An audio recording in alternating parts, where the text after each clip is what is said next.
अस्सलाम वालेकुम students, welcome back. आज हम लेक्चर नंबर 2 करेंगे। पहले हमने डिफरेंट नंबर्स को डिस्कस किया। आज हम in lecture 2 we are discussing the rational numbers and irrational numbers. Rational numbers क्या होते हैं और इरेशनल नंबर्स क्या होते हैं, और दोनों में डिफरेंस क्या है। तो इसकी डेफिनेशन पढ़ लेते हैं। The number can written in p upon q form और इन फ्रैक्शंस फॉर्म। सो हमें ये यहाँ जो डेफिनेशन लिखी हुई है वो तो अंडरस्टैंड है कि ऐसा नंबर जिसको हम पी अपॉन क्यू फॉर्म में लिखते हैं वो नंबर रेशनल कहलाएगा, या अगर फ्रैक्शन फॉर्म में लिखते हैं तो वो रेशनल नंबर कहलाएगा। सॉरी। तो उसको डिनोट करते हैं क्यू के साथ। For example 1/3, 2/5, 3/2, 7/2। ये नंबर्स जो हैं इनको हम रेशनल कहेंगे क्योंकि ये फ्रैक्शन फॉर्म में लिखे हुए हैं। फॉर एग्जांपल, क्या हमारा जो रेशनल नंबर है वो ये हो सकता है कि यहाँ पे अगर हम ये लिखें कि 100/4, क्या ये हमारा रेशनल नंबर होगा? तो ये यहाँ पे हमें ये समझना है कि ये पी अपन क्यू में तो नहीं है, लेकिन यहाँ पे फोर जो है वो परफेक्ट स्क्वायर है किसका, टू का है। तो इसका मकसद है कि टू की मल्टीप्लिकेशन टू के साथ, तो इसका मकसद ये रिजल्ट जो था वो फोर है। और टू को स्क्वायर करते हैं हम तो हमारे पास जो रिजल्ट मिलता है वो फोर मिलता है। जबकि अंडर रेडिकल जो है, अंडर रूट जो है, वो स्क्वायर का क्या है, इनवर्स है। तो अनरेडिकल फोर बराबर होगा टू के। तो इस ये नंबर जो है वो हमें रेशनल फॉर्म मिला। तो ये अपन पी अपन क्यू फॉर्म में तो नहीं है, लेकिन इसके नीचे कोई एक नंबर जो फ्रैक्शन फॉर्म में हो सकता है। अच्छा, irrational numbers, the number does not right P upon Q. Simple आपको डेफिनेशन समझनी है। जो जो number P upon q form में लिखा जाए वो रेशनल नंबर कहलाएगा। सिंपल, यहाँ तक ये डेफिनेशन है, और ये यहाँ तक डेफिनेशन खत्म हो जाती है। अगर पी अपॉन क्यू फॉर्म में नहीं लिखा जाए या उस नंबर को नहीं लिखें तो वो इरेशनल नंबर कहलाएगा। यहाँ पे क्यू डैश से हम इरेशनल नंबर्स को डिनोट करते हैं। जैसे पाई का वैल्यू है, पाई पाई पाई नंबर है। जैसे ये हमारा ई वैल्यू है। और जैसे हमारा ये एंड्रेटिकल 2 है, एंड्रेटिकल 3 है, अनरेडिकल 5 है। इस तरह के जो नंबर्स हैं ये हमारे इरेशनल नंबर कहलाएंगे। अब फर्स्ट ऑफ ऑल यहाँ पे हम डिस्कस करते हैं कि पाई जो है वो इरेशनल नंबर क्यों है। क्योंकि फर्स्ट ऑफ ऑल तो अंडरस्टैंड करते हैं कि पी अपॉन क्यू फॉर्म में नहीं लिखा जाएगा। बाकी इसका वैल्यू जो है वो हमें मिलता है, जो अप्रोक्सीमेशन करते हैं 3.1412, इस तरह करते हैं। तो ये जो है हमें पाई का वैल्यू है। इसी तरह ई का जो वैल्यू है 2.8182। तो ये ई का वैल्यू है। और अंडरटिकल टू जो है वो क्यों एक इरेशनल नंबर है? क्योंकि जो अंडरटिकल है उसके अंदर परफेक्ट स्क्वायर मौजूद नहीं है। जो टू है वो प्राइम नंबर है। तो जब भी प्राइम नंबर अनरेटिकल में आता है तो वो एक्चुअली इरेशनल नंबर कहलाता है। तो होप यहाँ तक आपको अंडरस्टैंडिंग आ गई होगी कि रेशनल और इरेशनल नंबर में फ़र्क क्या है। अच्छा, रियल नंबर उसको कहते हैं कि union of rational and irrational numbers. Union की रेशनल और इरेशनल नंबर की यूनियन करते हैं तो नंबर क्या कहलाता है, रियल नंबर। रियल नंबर को हम कहते हैं, मतलब उर्दू में ये कहते हैं कि वो सबका ओशन है। मतलब नंबर्स का जो ओशन है वो रियल नंबर है। मतलब उस रियल नंबर के अंदर हर वो नंबर एग्जिस्ट करता है। जैसे include all numbers which are discussed today and previous, जो हमने आज डिस्कस किया है नंबर्स रैशनल और इरेशनल, और इससे पहले जो फर्स्ट लेक्चर में हमने डिस्कस किया था तमाम नंबर्स, तो वो भी इसी में ही इंक्लूड करते हैं। अच्छा, इंपॉर्टेंट पॉइंट क्या है जो मैं आपको डिस्कस करना चाह रहा हूँ कि terminating and recurring decimal fraction are said to be rational numbers. ये कैसे समझें कि टर्मिनेटिंग और recurring decimal fraction are said to be rational. हम यहाँ पे ऐसे दो नंबर्स चेक करने के लिए ले लेते हैं कि 7/2। 7/2 कह रहे हैं कि टर्मिनेटिंग। पहले तो ये है कि टर्मिनेटिंग है क्या। Terminating, what is terminating decimal fraction. तो उसको पहले हम समझते हैं। टर्मिनेटिंग वो होता है अगर उस फ्रैक्शन को हम डिवाइड करें जो कि डिनोमिनेटर 7 के साथ डिवाइड हो रहा है, तो उसका जो रिजल्ट आए वो पॉइंट मतलब डेसिमल के बाद वो टर्मिनेट हो, खत्म हो। यहाँ पे अगर 2 की टेबल 7 पर लगाते हैं तो 3 मरतबा लगेगी, और बाकी 1 बच जाएगा। तो 1 बचने से हम क्या करेंगे, इसको यहाँ पे थोड़ा सा डिटेल में कर लेते हैं। 7 और 2 की डिवीजन करेंगे। 2 की 7 पर कितनी मरतबा टेबल लगेगी, 3 टाइम लगेगी। तो 6 लिखेंगे और ये 1 बच जाएगा। तो यहाँ तक 2 की टेबल 1 पर नहीं लगेगी, क्योंकि 1 जो है वो छोटा है और 2 की टेबल बड़ी है। तो हम क्या करेंगे, डेसिमल लेते हैं, डेसिमल लेंगे। डेसिमल लेके और यहाँ पे 0 देंगे। तो 2 की टेबल 10 पर जो कितनी मरतबा लगेगी, 5 टाइम लगेगी। इस हमें जो जो आंसर मिला है वो 3.5 मिला। तो रिमाइंडर हमें 0 मिला, और जो आंसर जो क्वेश्चन था वो हमें 3.5 मिला। तो 3.5 जो है वो एक्चुअल टर्मिनेटिंग डेसिमल है। टर्मिनेटिंग डेसिमल कैसे, कि पॉइंट के बाद जो डिजिट 5 है, यहाँ तक डिजिट हमें मतलब टर्मिनेट हो रहे हैं। टर्मिनेटिंग की मीनिंग है उर्दू में कि ख़त्म होना, उनकी टर्मिनेट होना, ख़त्म होना।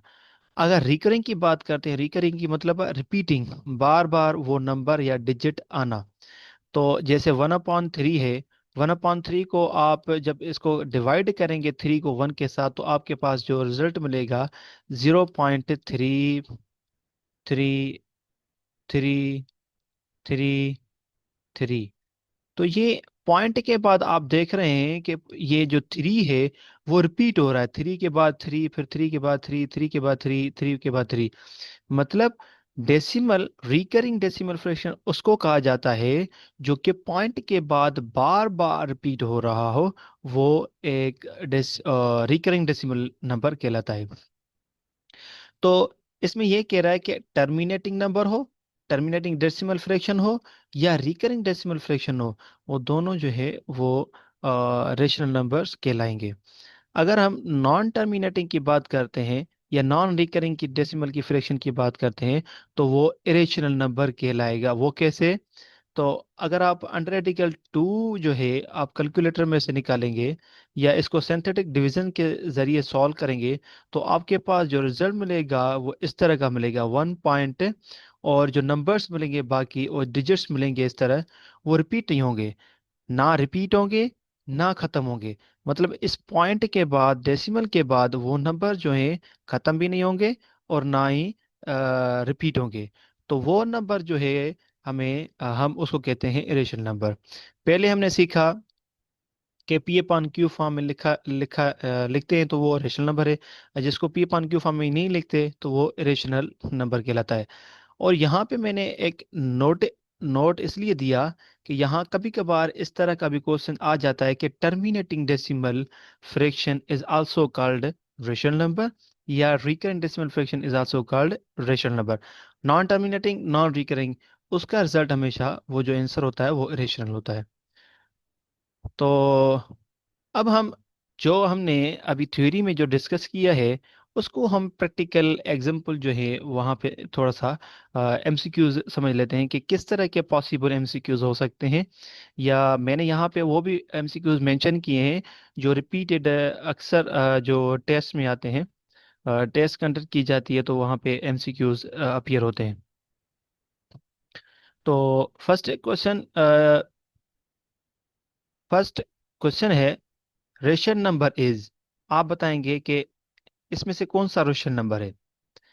पाई है, ई है, या अंडर आर्टिकल 4 है, या नॉट।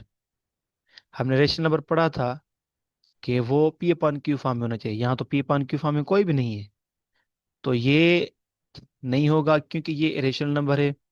ये भी इरेशनल नंबर है, हमने पढ़ा था।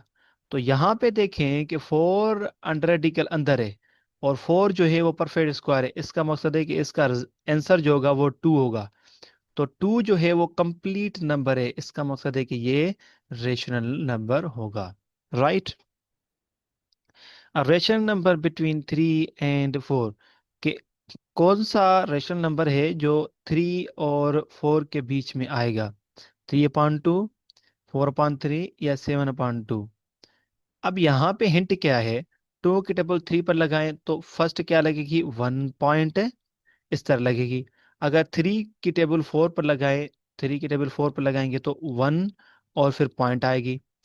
अगर यहाँ पे देखते हैं टू की टेबल सेवन पर लगाते हैं, टू थ्री द सिक्स, मतलब एक बच जाएगा। तो मतलब थ्री तक जो है वो डेसिमल गया। तो इसका मतलब है कि थ्री और बीच में ये नंबर आ रहा है, तो ये जो है आंसर होगा। Which one is not a rational number, इसमें से कौन सा रेशनल नंबर नहीं है? ये परफेक्ट स्क्वायर है 16, तो ये रेशनल नंबर नहीं होगा, और बल्कि रेशनल नंबर होगा। तो ये भी रेशनल नंबर होगा, -2। और यहाँ पे जो है ये रेशनल नंबर होगा, क्योंकि रेशनल नंबर नहीं है, तो ये हमारा राइट आंसर हो जाएगा। राइट। 49 इज 49 किसका परफेक्ट स्क्वायर है? हमने ये देखना होता है कि अंदर एंटिटी के अंदर नंबर कौन सा है। 49 नंबर है, 49 नंबर जो है वो किसका परफेक्ट स्क्वायर है? सेवन का है। सेवन का स्क्वायर करते हैं तो हमें 49 मिलता है। तो 49 जो है सेवन का परफेक्ट स्क्वायर, इसका मतलब है कि ये रेशनल नंबर कहलाएगा। Which of the following is irrational number, इसमें से कौन सा irrational नंबर है? 4, 7/8, या 0.66? अब यहाँ पे देखते हैं, ये हमारा रिकरिंग नंबर है। रिकरिंग नंबर हमें वो हमेशा रेशनल कहा जाता है। ठीक है। और यहाँ पे आते हैं, ये रेशनल नंबर है पी अपॉन क्यू फॉर्म में, और ये कंप्लीट नंबर है, होल नंबर है, ये भी नहीं होगा। तो अल्टीमेटली रिजल्ट ये आएगा। पाई अपॉन में टू इज रेशनल, क्या pi upon two rational number है, इरेशनल नंबर है, प्राइम नंबर है, या नॉट? पाई अपॉन टू, ये तो पी अपॉन क्यू फॉर्म में लिखा हुआ है। अगर पी अपॉन क्यू फॉर्म में लिखा हुआ है तो इसका मकसद है कि ये जो है ये पी अपॉन क्यू फॉर्म में लिखा हुआ है, तो हमें क्या करना पड़ेगा?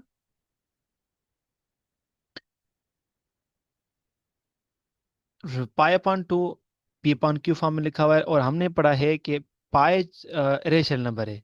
तो यहाँ पे ये आपको समझना है, जब कभी भी कोई भी रेशनल नंबर या किसी के साथ मल्टीप्लाई हो रहा हो, डिवाइड हो रहा हो, एडिशन हो रहा हो, और सब्ट्रैक्शन हो रहा हो, तो वो नंबर ही क्या कहलाएगा? रेशनल नंबर कहलाएगा। क्योंकि ये पाई जो है वो टू के साथ डिवाइड में है, तो ये रेशनल नंबर कहलाएगा। Sum of sum of sum of rational and irrational number is, क्या कहलाएंगे? Always rational, always irrational, some time rational. अभी मैंने बताया कि अगर किसी भी अगर रेशनल और रेशनल नंबर का सम कर दें, या माइनस मतलब सब्ट्रैक्शन कर दें, या उनको मल्टीप्लाई कर दें, या डिवीजन कर दें, तो हमेशा वो रेशनल नंबर कहलाता है। तो ये भी हमारा रेशनल नंबर होगा। 7/3 is a recurring decimal fraction, या टर्मिनेटिंग डेसिमल फ्रैक्शन होगा? तो इसमें से हमारा कौन सा रिकरिंग और या टर्मिनेटिंग डेसिमल होगा? अगर थ्री को सेवन के साथ डिवाइड करते हैं, तो हम थ्री का जो पॉइंट के बाद जो थ्री है, वो डिजिट थ्री बार बार रिपीट करेगा। इसका मकसद है कि ये रिकरिंग डेसिमल फ्रैक्शन है। तो हम कर सकते हैं, सेवन को अगर हम थ्री के साथ डिवाइड करें, थ्री को सेवन के साथ डिवाइड करते हैं, थ्री की टेबल सेवन पर टू टाइम लगेगी, तो ये होगा सिक्स, और ये वन बच जाएगा, और यहाँ डेसिमल लेंगे, और ये ज़ीरो, और फिर थ्री की टेबल नाइन टाइम, तो यहाँ पे थ्री, थ्री, इस तरह ये कंटिन्यू कर होता जाएगा। तो ये पॉइंट के बाद, पॉइंट मतलब ये पॉइंट के बाद थ्री जो है डिजिट्स वो रिपीट हो रहे हैं, तो इसका मकसद है कि ये रिकरिंग डेसिमल फ्रैक्शन हो गया। Thank you very much. इंशाल्लाह हम लेक्चर नंबर थ्री में कल इंशाल्लाह हम ज्वाइन करेंगे नंबर ऑपरेशन से।